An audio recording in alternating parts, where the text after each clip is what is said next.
Welcome to this tutorial on PowerShell automatic variables. These are special built-in variables that PowerShell creates and manages for you automatically.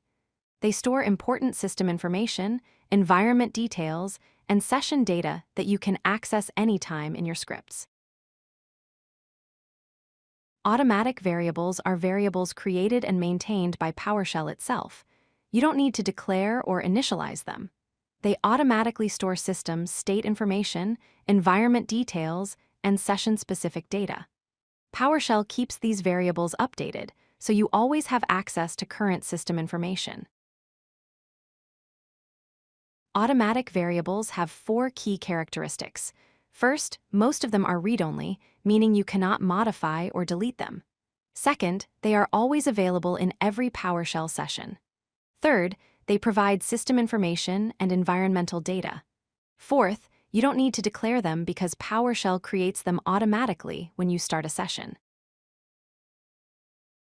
The first automatic variable we'll explore is $PSVersionTable. This variable contains detailed information about your PowerShell version and build details.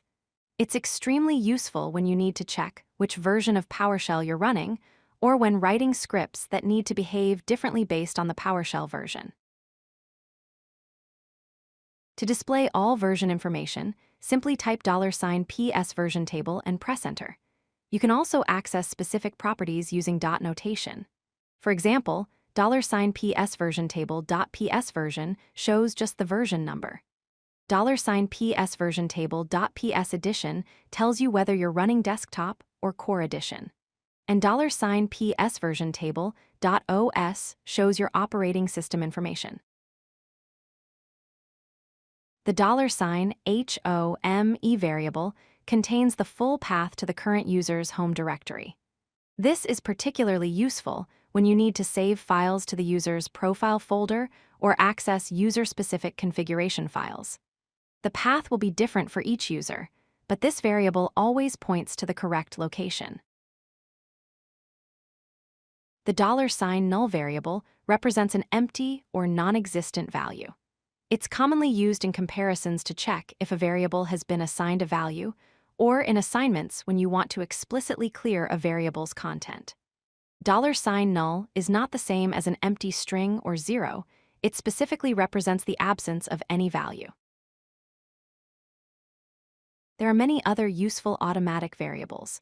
$PWD contains your current working directory. $PID stores the process ID of your current PowerShell session. $error is an array that holds recent error objects, which is helpful for debugging. And $host contains information about the current host application running PowerShell. These variables give you powerful ways to interact with and understand your PowerShell environment. If you like this video, hit that like button and don't forget to subscribe. Visit codelucky.com for more such useful content.